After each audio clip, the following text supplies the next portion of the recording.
저희는 광고가 돌 때도 전혀 쉬지 않습니다.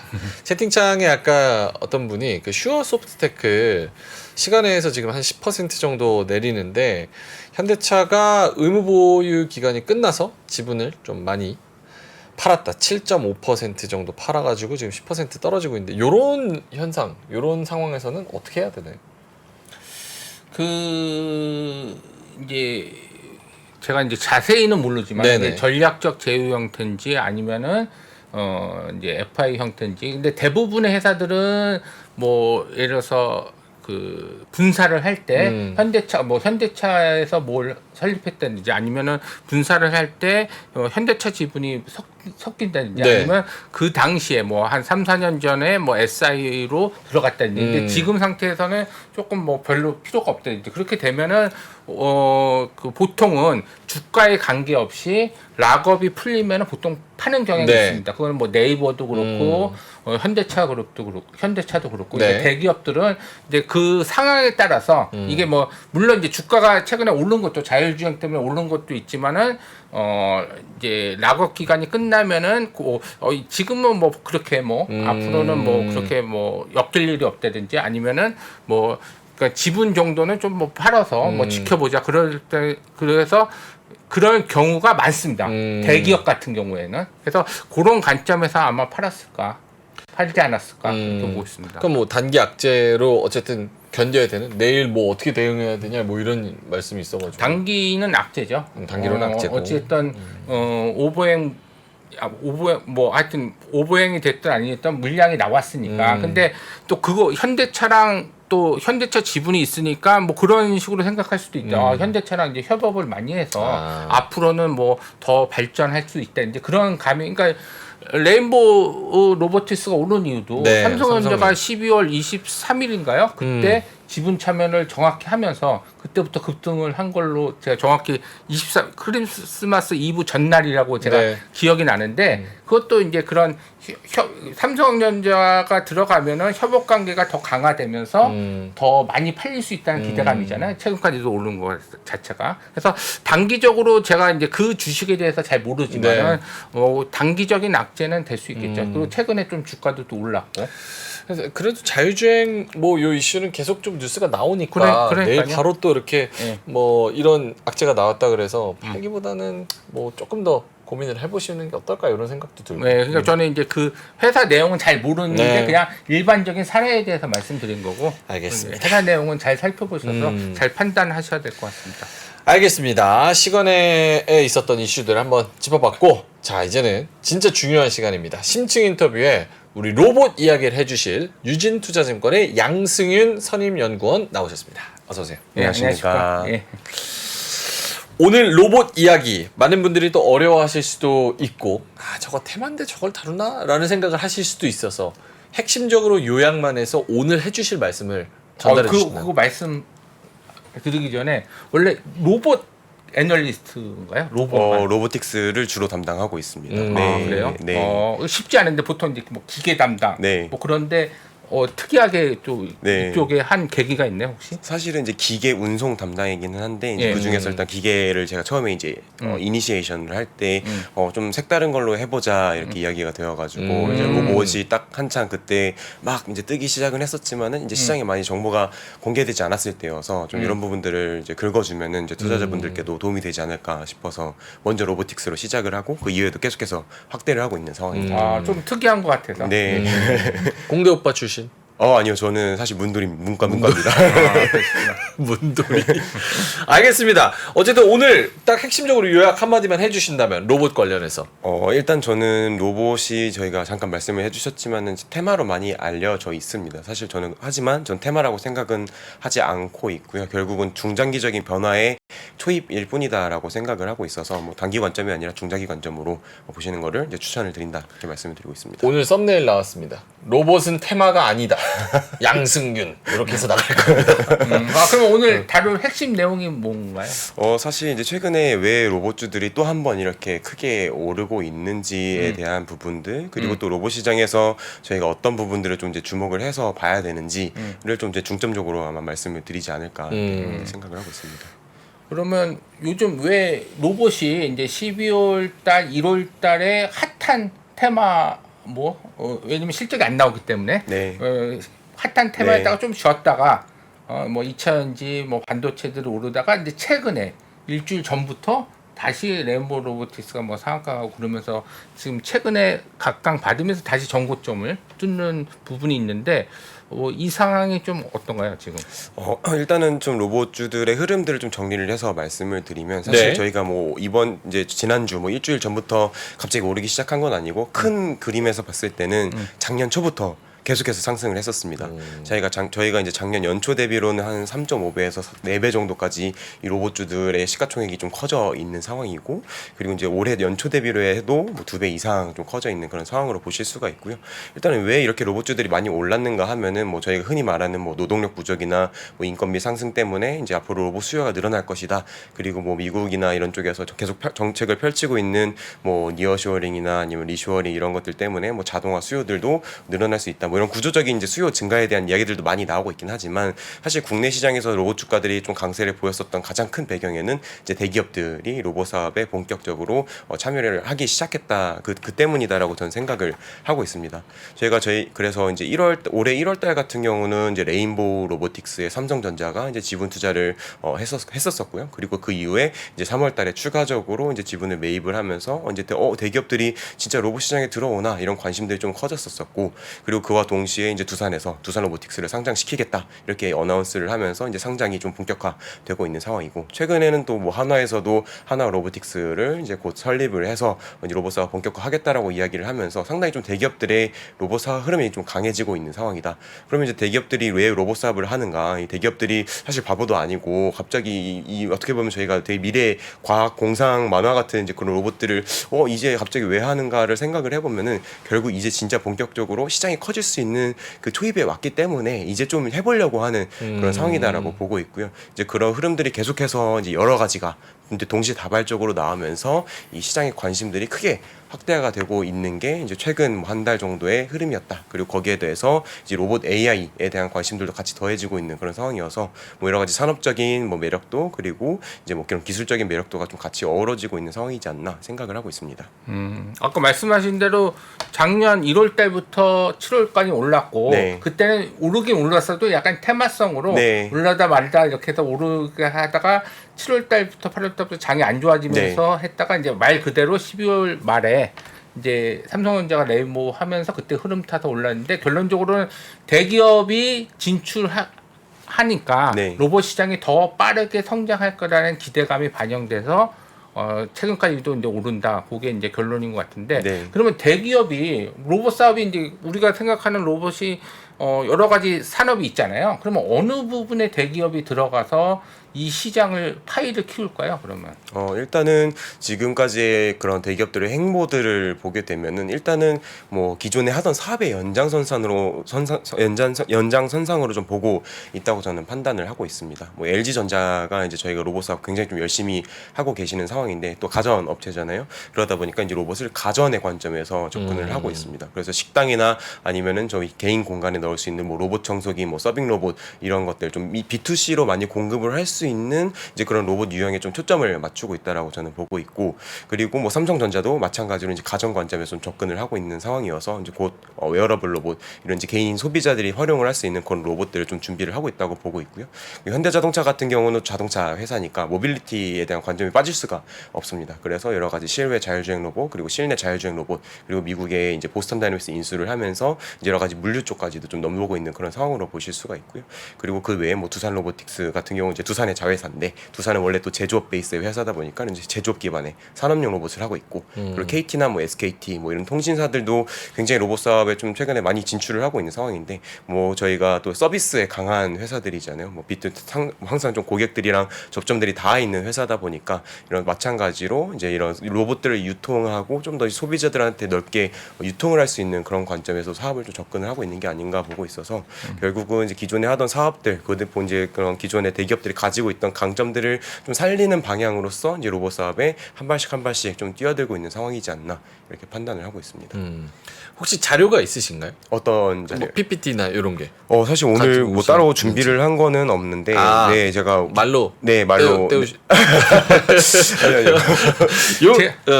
제가 짧은 생각에는 네. 그 아까 이제 가전 쪽이라든지 그런 건 B2C잖아요. 네. 근데 제가 이제 시장이 커지기 위해서 모든 산업의 기본에서 시장이 커질 때는 B2B 쪽으로 커지면서 나중에 이제 B2C로 가는데 로봇 산업이 지금보다 훨씬 많이 커지려면 B2B 쪽으로 좀 가야 되지 않을까요? 대기업도 맞습니다. 뭐 그걸 노리고 하는 게 아닐까요, 혹시? 맞습니다. 근데 사실 지금 로봇 산업에서 B2B는 어느 정도 많이 커져 왔었습니다. 결국은 저희가 B2B라고 하면 이제 산업용 로봇을 많이 떠올리실 수가 있는데 사실 네. 저희 눈에 안 보이니까 이 로봇들이 도대체 어디서 얼만큼 쓰이고 있는지에 대한 사실 감이 잘 없으실 것 같아요. 그래서 생각을 해보면 이제 결국 여러 가지 시장에 나와 있는 데이터들을 보면은 일단 산업용 로봇은 글로벌리 연간 50만 대에서 60만 대 정도 수요가 있는 시장으로 보실 수가 있고 네. 뭐 대당 뭐 5천만 원에서 1억 원 정도니까 최소 뭐 20조 원에서 뭐 한 60조 원 정도까지 시장을 규모를 좀 바라볼 수 있는 규모까지 좀 확대가 되어 있습니다. 그래서 뭐 현대자동차라든지 뭐 삼성전자라든지 국내 주요 기업들은 그런 산업용 로봇들을 이미 제조 라인에 대거 투입을 해서 활용을 하고 있고 이제 그런 것들을 통해서 보면은 어느 정도 B2B 쪽에서는 많이 시장이 커져 왔었고 사실 로봇 시장이 앞으로 더 커지기 위해서는 이제는 조금 더 이제 개인화된 또 일상으로 좀 침투가 될 필요가 있다라고 저는 생각을 하고 있어서 그리고 또 기업들도 마찬가지로 그렇게 좀 시장 파이를 보고 계시는 것 같고요. 그래서 좀 B2C 쪽으로 이제 많이 진출을 하고자 이제 준비를 하고 계신 걸로 생각을 하고 있습니다. 근데 그 산업용 로봇의 B2B 쪽은 지금 뭐 ABB라든지 한학이라든지 그 자동차 라인에 네. 웬만한 건 다 깔렸는데 네. 지금 이제 B2B 뭐 물류 창고라든지 뭐 그런 것들 이제 활용하지 않는 것들을 아까 이제 인력을 대체한다든지 뭐 그런 측면에서 그런 부분이 더 커지지 않을까요? 그런 부분도 지금 동시다발적으로 좀 커지고 있고요. 사실 저희가 기존의 산업용 로봇이 워낙 또 덩치가 크고 동작 속도도 빠르고 위험하다 보니까 이게 사용 자체가 굉장히 제한적이었습니다. 그러니까 아예 이런 대량 생산 라인, 뭐 자동차나 아니면 전기전자 이런 공장에서만 좀 많이 활용이 되어 왔었고 그 이외에 뭐 식품이나 뭐 제약이나 아니면 물류창고 이런 데서도 굉장히 수요가 로봇에 대한 뭐 자동화에 대한 수요들이 있었겠지만은 이제 그런 부분들을 좀 저희가 기존의 산업용 로봇을 활용하기가 좀 어렸었던 부분들이 있었고 이제 그런 가려운 것들을 좀 긁어주는 로봇으로서 이제 차세대 산업용 로봇인 협동 로봇이 이 시장에 좀 침투를 하면서 활용 확대가 나오고 있는 상황이다 이렇게 판단하고 있습니다. 우리가 글로벌적으로 봤을 때 미국이랑 중국보다 로봇 쪽 분야를 더 잘합니까? 아니요, 절대 그렇지는 않고요. 지금 통상적으로 이제 여러 가지 뭐 연구 보고서나 논문에서 이제 이야기를 하시는 것들은 한국이 뭐 미국, 뭐 일본, 독일 이런 선두 국가 대비해서 2년에서 3년 정도는 기술력 측면에서는 뒤처져 있다라는 평가들이 많습니다.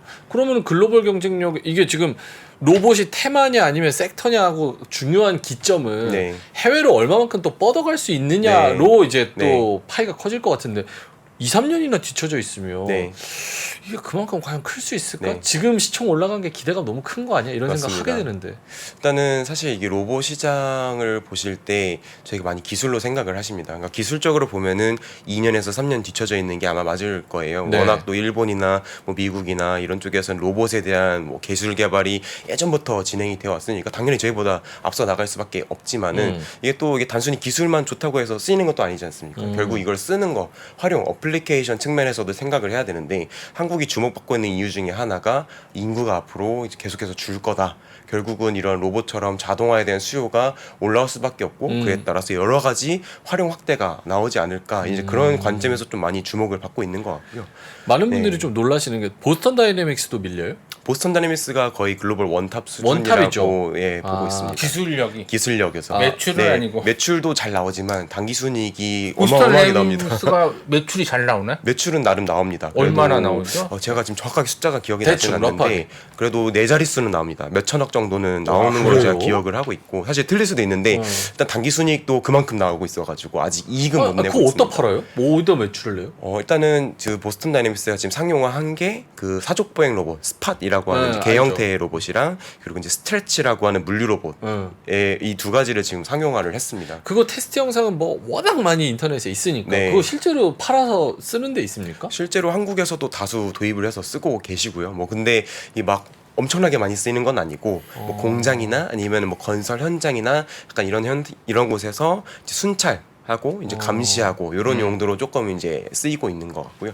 이제 지금 저희가 주목을 하고 있는 건 사족 보행 로봇도 사족 보행 로봇이지만은 이제 스트레치 이 물류 로봇에 좀 많이 관심을 가지고 있는 것 같습니다.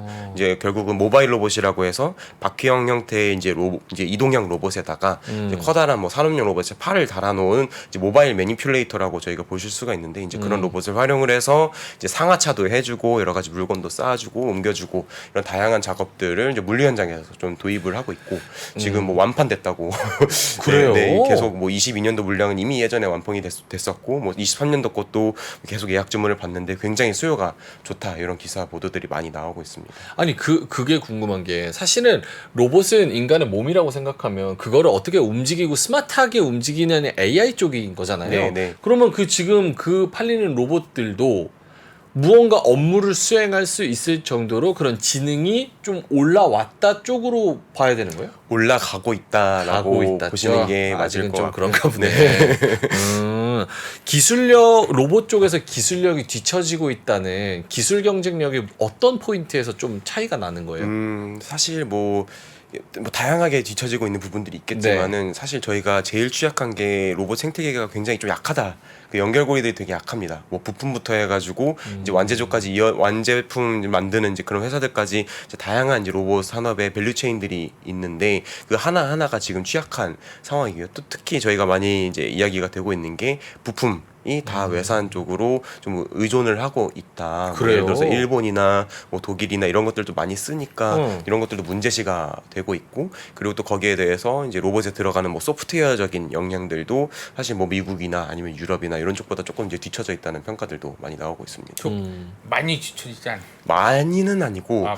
지금 뭐 저는 개인적으로 한 1년에서 2년 정도 뒤쳐져 있다고 생각을 그럼 금방 쫓아가겠네요. 하고 있습니다. 네. 1년이면 네. 그러니까 그러면 소프트웨어는 1년인데 부품은 솔직히 그거를 좀 잘 만들어서 네. 근데 그 차이는 이제 거기는 산업용 로봇이 워낙 발달이 됐으니까 이제 그런 부품 체계가 잘 돼 있고 물론 이제 크게 차이도 있고 그렇지만은 네. 근데 우리는 이제 로봇에 대한 시장 규모가 별로 없었고 그러니까 우리나라에 만약에 시장 규모가 크고 아니면 수출을 많이 한다고 치면 그 생태가 잘 이루어졌었을 텐데 지금부터 계속 대기업이 어찌됐든 그거를 잘 하든지 잘 꾸려가야겠네 결론적으로. 네, 맞습니다. 일단은 산업용 로봇 쪽에서는 저희가 좀 많이 약했었던 것도 사실입니다. 뭐 저희가 로봇 수요 관점에서는 글로벌 거의 탑5 안에 듭니다. 그 저희가 그리고 밀도로 봤을 때도 한국이 세계 1등입니다. 로봇 밀도 자체는 산업용 로봇 밀도 자체는 그래서 로봇 수요가 없다고 보기는 조금 어려운 것 같고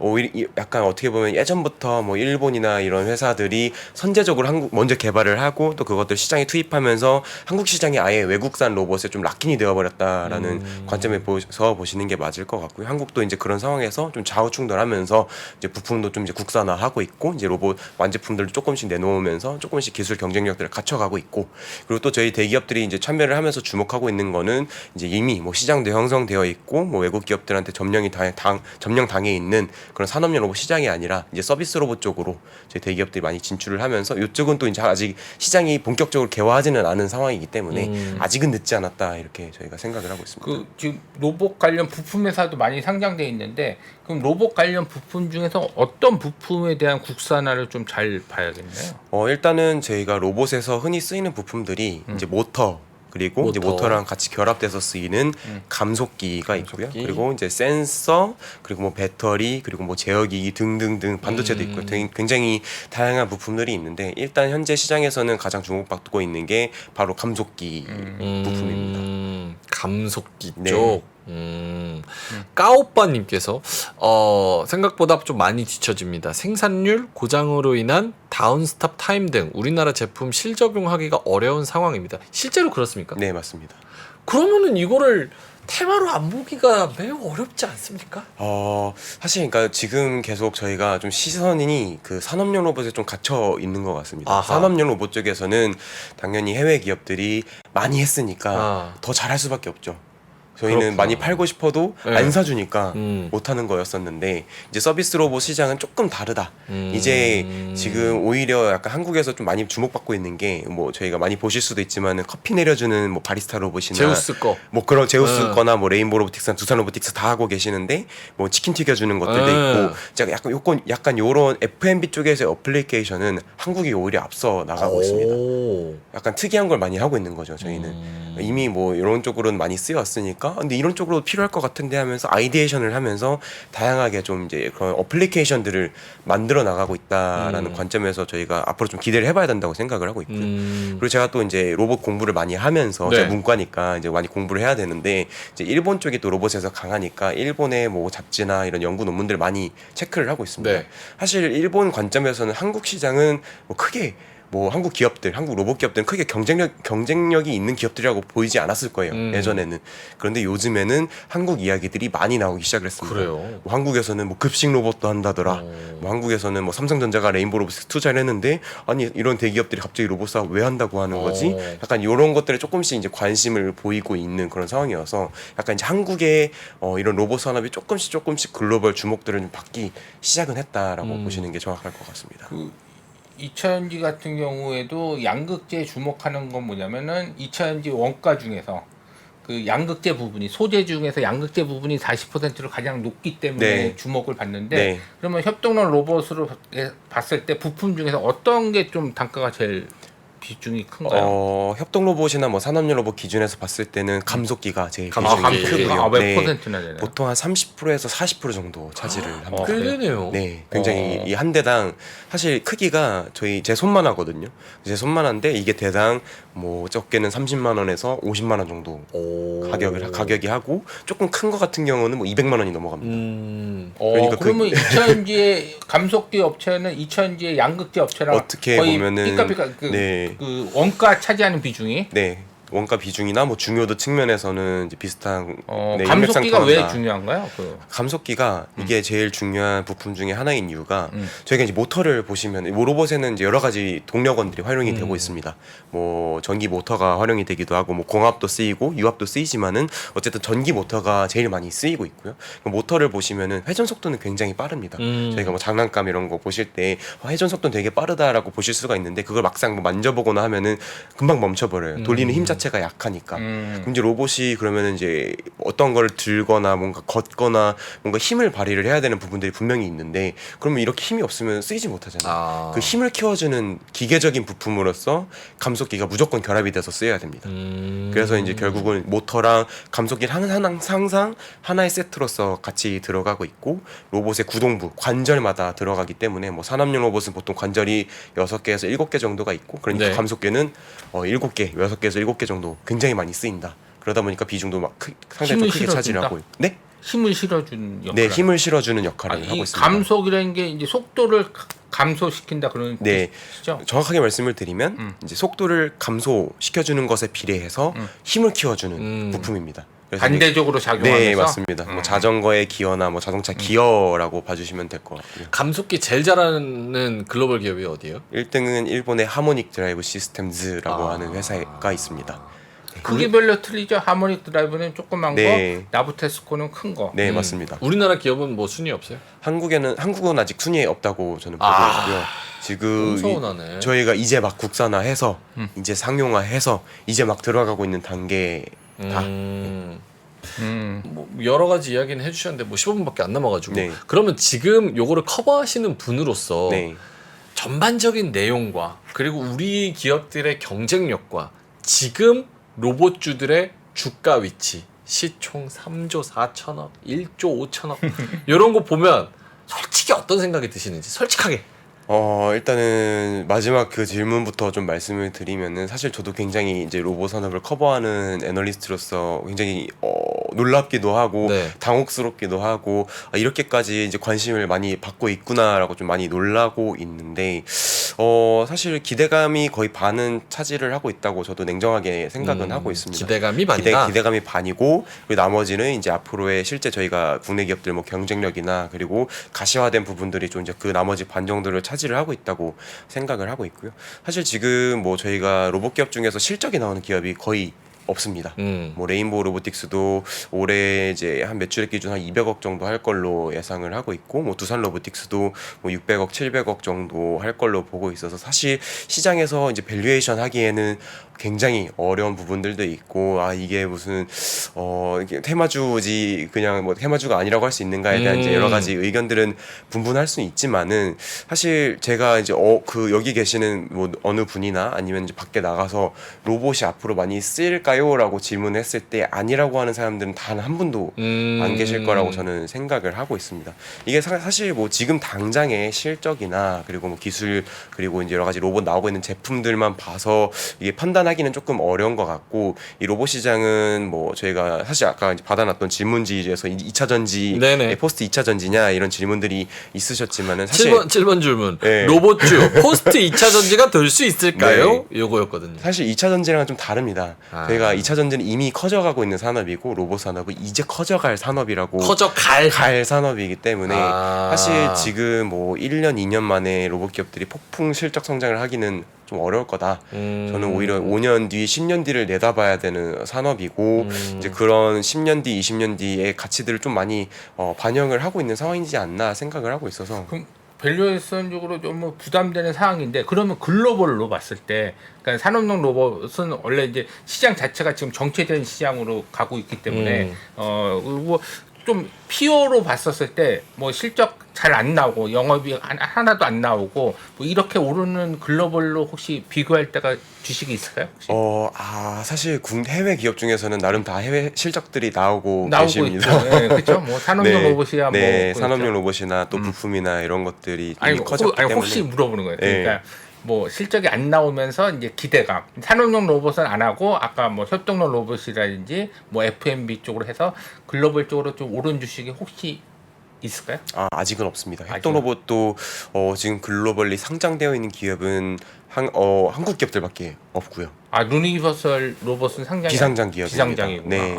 그래서 이제 올해 두산 로보틱스가 상장하고, 또 이제 중국에서도 자카 로보틱스라고 하는 이제 중국에서 3위 정도 하는 업체가 이제 상장할 걸로 보여지고 있어서 이제 막 상장하는 단계여가지고, 사실 저희 애널리스트 입장에서도 뭔가 그런 글로벌 피어 기업들이랑 좀 비교해서 보기가 쉽지는 않다. 네. 알겠습니다. 네. 두산 로보틱스 얘기를 좀 해주신다면, 시장에 관심이 많아요. 네. 이거 어떻게 공모주? 일단은 지금 기대감들이 굉장히 커져 있는 것 같기는 합니다. 뭐 두산 로보틱스가 사실 국내 로봇 기업 중에서 아까 뭐 600억, 700억 수준밖에 안 된다고 말씀을 드렸지만은 그래도 국내 기업 중에서는 매출이 제일 많이 나오고 있는 편에 속하고 있고, 그리고 아까도 잠깐 말씀을 해주셨지만 사실 뭐 한국에서만 이렇게 투닥투닥 해서는 의미가 없고, 결국은 한국보다 큰 이제 결국은 글로벌 파이들을 먹어야 되는 해외 시장으로 나아가야 그렇죠. 되는데, 그 해외 시장에서 나름의 브랜드 이미지랑 그리고 매출이 나오고 있는 기업이 두산 로보틱스다. 이제 그런 관점에서 당연히 시장에서 이제 기대감이 커져갈 수밖에 없다고 생각은 하는데, 이제 또 많이 제가 받는 질문 중에 하나가 실적 대비해서는 좀 이제 올라오는 시총 레벨이 조금 크지 않냐, 뭐 1.3에서 뭐 1.7조 정도를 이제 희망을 하고 계시는 것 같은데, 조금 이제 그런 부분에 대해서 부담을 느끼시는 것 같아요. 근데 사실 제가 뭐 이런 기업들을 방어하려고 나온 것들은 아니지만은 로봇 기업들은 실적으로 지금은 보면은 안 된다. 실적으로 얘기가 안 된다. 만약에 사람의 일생으로 치면 0부터 100세까지 산다고 치면 2차 전지가 뭐 한 10세 정도? 8세, 9세? 욕이 아니고 8세, 9세 정도로 본다고 치면 어떤 게 8세? 지금 이제 개화하고 있는 게 개화하고 시장이 네. 그러니까 지금 10% 침투율이다, 뭐 12%. 그렇죠. 그렇게 해서 한 2차 전지가 8세, 9세 정도라고 치면 로봇은 어느 정도인 거예요? 이제 태아? 유치원 정도. 유치원. 네. 유치원이면 4세? 네. 4세? 네. 사실 딱 유치원생 정도라고 저희가 많이 평가를 합니다. 로봇 자체에 대한 뭐 지능이라든지 뭐 기술적인 수준이라든지 이런 것들이 유치원 수준이다. 그런 말씀을 들어보니까 사실 뭐 지금 채팅창에서도 거품이다 아니다 뭐 이렇게 말씀을 하시지만 그거 이제 본인 판단인 네, 거고 네.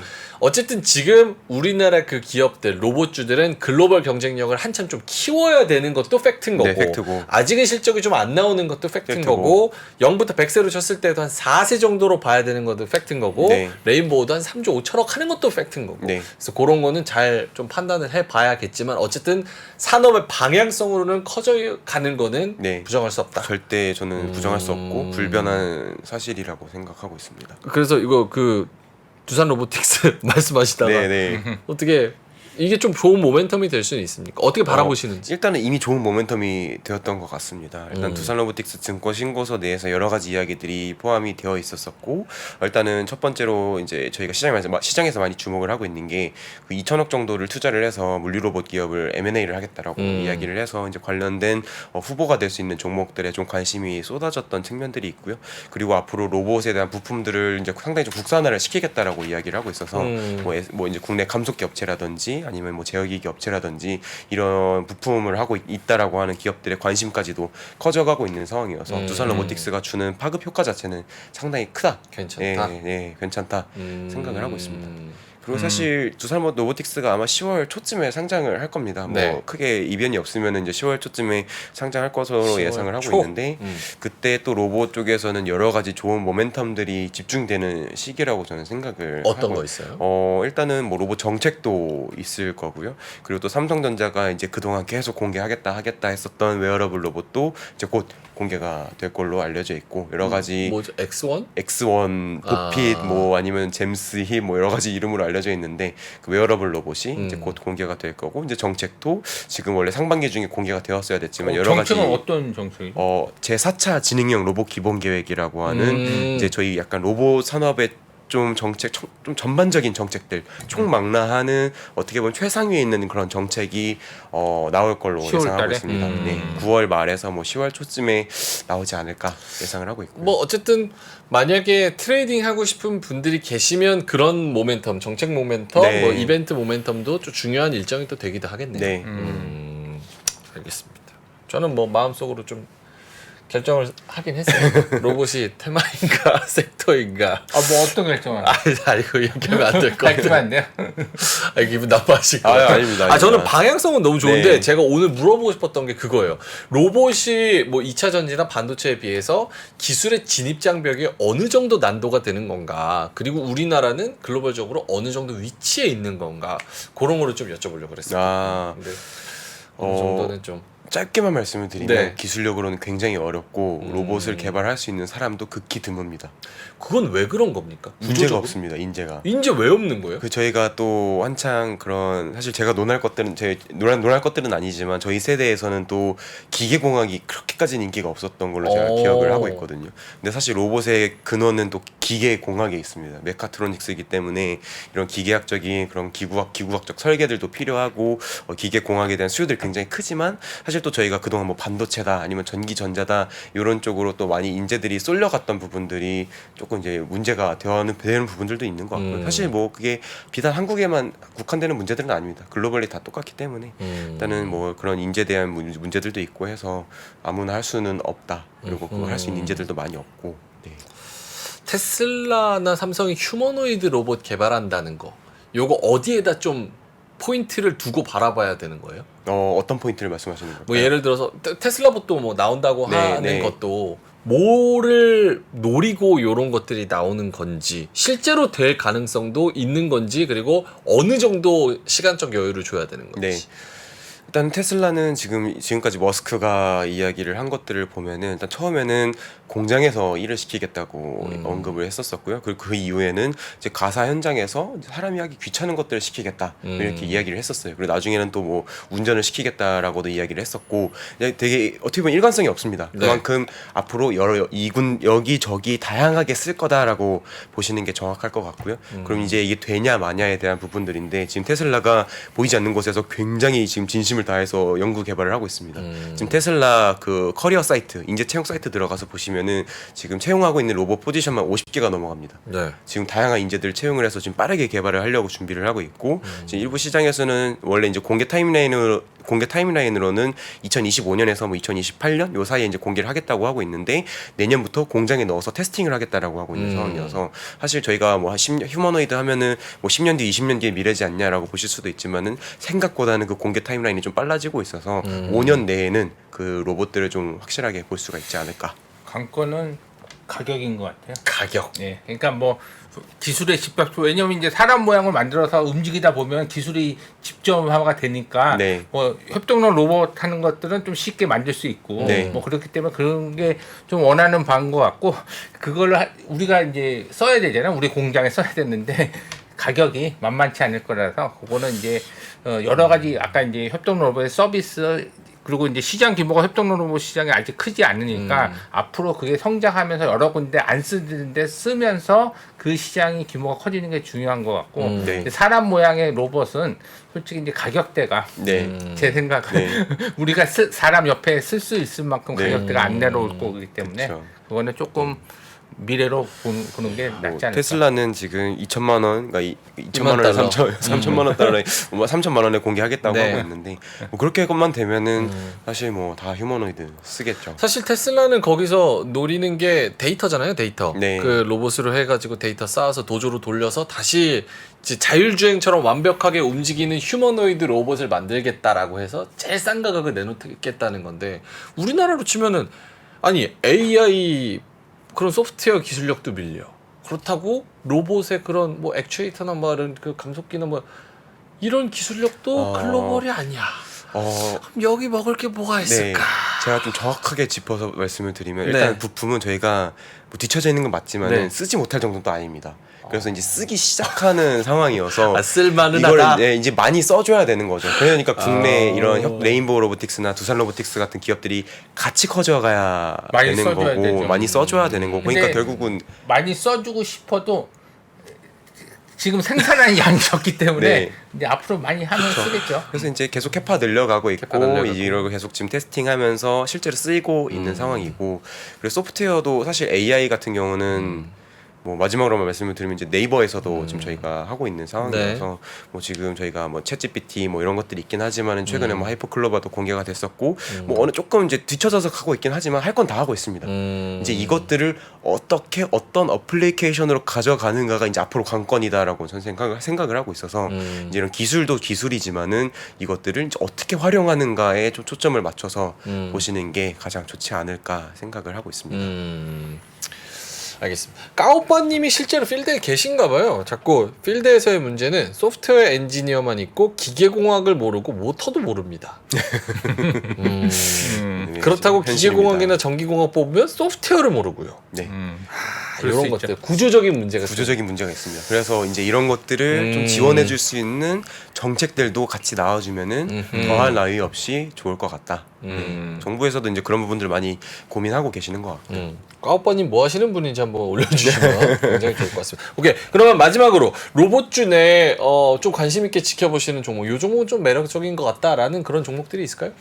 일단은 사실 제가 작년부터 주구장창 레인보우 로보틱스만 말씀을 드려왔었어요. 레인보우. 네, 그래서 지금도 사실 뭐 3조 이상까지 간 상황이어서 사실 저희 TP도 많이 뛰어넘은 상황이고 사실 저도 이걸 어떻게 더 대응을 해야 되는가에 대한 고민들은 많긴 하지만 네. 결국 이제 미래에 대한 기술 잠재력을 봤을 때는 일단 레인보우 로보틱스만한 종목이 없다라고 저는 생각을 하고 있고요. 그리고 이제 사실 로봇 종목으로 이제 보는 것도 중요하지만은 사실 계속 저희가 로봇 산업이 아직 불확실합니다. 불확실하고 불투명하고 되게 뭉뚱그려져 있는 상황이기 때문에 이런 종목 단위에서 접근도 중요하지만 어떻게 보면 분야 단위로서 좀 접근해보는 것도 유효하다라고 생각을 하고 있고요.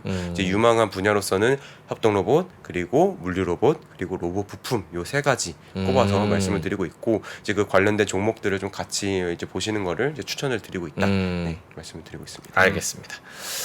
자두님께서 정리해달라고 이거 테마인가요? 아닌가요? 이렇게 말씀하셔가지고 그거는 오늘 내용 들으시고 각자 판단해보시면 매우 좋을 것 같습니다. 어쨌든 좀 긍정적으로 얘기해야 이런 것도 투자도 하고 네. 기술력도 올라오고 네. 요런 부분에 있어서는 열심히 하는데 제가 초칠 필요는 없다고 생각하고 좋은 얘기도 계속하고 좀 네. 응원을 해줘야 좋죠. 이런 기술력도 좀 올라온다고 생각을 합니다. 알겠습니다. 일단은 여러분들이 많은 아이디어를 좀 얻으셨을 거라고 생각하고 자료도 없지만 흥미롭게 40분을 잘 떼어주신 우리 심층 인터뷰 유진투자증권 양승윤 선임연구원님은 여기서 인사드리도록 하겠습니다. 고맙습니다. 감사합니다. 외환위기 오는 거 아니에요? 금융위기 오는 거 아니에요? 이런 질문들을 좀 굉장히 많이 받았었습니다. 탐욕이 되게 강했을 때 위험자산으로서의 극단적인 쏠림이 나타나고 공포감이 극에 달했을 때 안전자산으로서의 극단적인 쏠림이 나타나거든요. 과거의 일이 미래에 똑같이 일어난다 이건 아니지만 그때 당시에 위기 상황에서는 어떤 공통점들이 있었는지를 보면서 우리가 대비를 하는 방법도 고민해 볼 수 있고요. 과거를 제대로 이해하는 순간 위기의 실체가 드러납니다. 오건영의 현실 경제 이야기를 서점에서 만나보세요.